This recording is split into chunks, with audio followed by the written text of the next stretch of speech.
Hi, this is MJ at Genshin Support Club, and let's talk about Wanderer.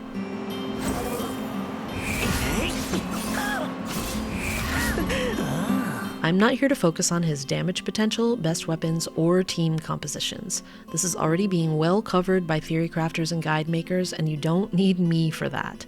I'm here to talk about gameplay experience specifically on mobile, how the Wanderer feels to play with mobile controls, what works well and what doesn't. First of all, let me say that overall, he's a solid choice for mobile. His main abilities, his normal attacks, elemental skill, and burst are very easy to execute, and you don't need to get hung up in animation canceling or moving between buttons.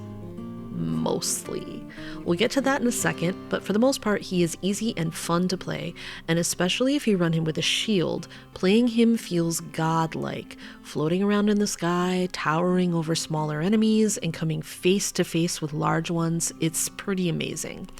The fact that there are a few ways to buff his attack speed is really helpful too, as it allows you to make the most of his time floating in air, where you can really get a good view of your entire field of enemies, which is pretty hard to achieve on mobile due to lack of screen space and the awkwardness of trying to turn your camera in the midst of battle with only one thumb to control everything. Though he can't float high enough for a long enough duration to fill in for a bow character in certain battles, like the Aeon Drake fight, which has hung up a lot of mobile players in Abyss 12 this cycle, it still feels really good to gain some height and distance from the battlefield, and when I first started playing him, I was sure he was the perfect mobile character. It's only after playing him for a while and getting to know his kit better that I've discovered some aspects of his gameplay that are less than ideal for mobile, so let's just quickly go through those.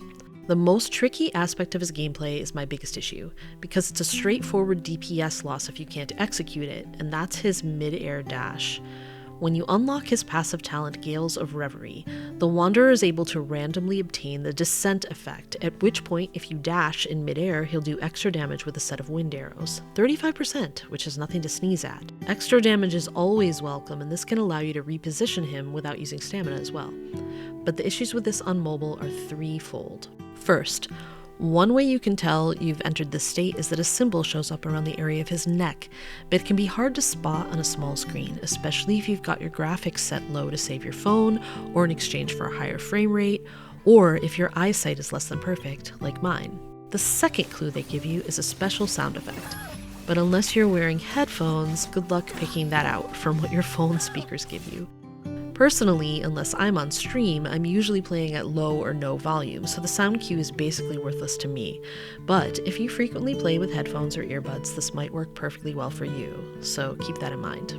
The third issue, and the most unfortunate as far as I'm concerned, is that this involves moving from the attack button to the dash button and then quickly back again, which is one of those things that's incredibly easy on keyboard or controller with multiple digits and tactile feedback on the buttons, but with mobile touch controls with no tactile feedback, operated by one thumb most of the time, this requires you to watch the buttons instead of the fight, or risk destroying the entire maneuver.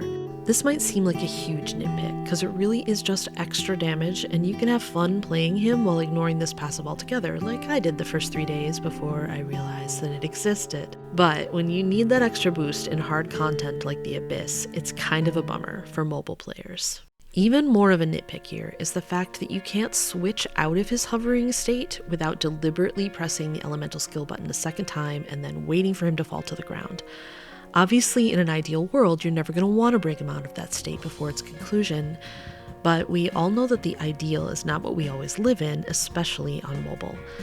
And since many of us have trained ourselves to switch characters by simply pressing to their bursts on the side of the screen one after the other, we're likely to find ourselves at some point trying and failing to save our Wanderer from a horrible death, as he gets knocked back over and over wearing an expired shield. I can't think of any other character off the top of my head whose abilities actively prevent you from switching out like this, but if you know of one, feel free to correct me in the comments. Lastly, and I know I said I wasn't going to talk about team composition, but I think that it's important to add for mobile players that something that might hold you back from getting the most out of your Wanderer is that his most accessible boosting support is Faruzan, which sounds great on the face of it since she's featured on his banner. But unless you've managed to pull her 7 times and can play her at C6, She absolutely requires being able to pull off a hit with a charged bow shot in order to get the energy she needs just to boost him, which is a non-starter for a lot of mobile players. I myself have put off building her because I don't think I'll enjoy it on mobile till she's at C6, and even after going 2 5 stars deep into the banner, I've only gotten her to C4. But I'm an endgame player who's able to fall back on other animo boosting characters like C2 Venti and C4 Jean, which are simply not options for the vast majority of players, and certainly not for new ones. So while Wanderer is very good on mobile himself, you might find yourself struggling to slot him into Abyss teams or other content you find difficult with such a mobile, unfriendly character as his best damage booster.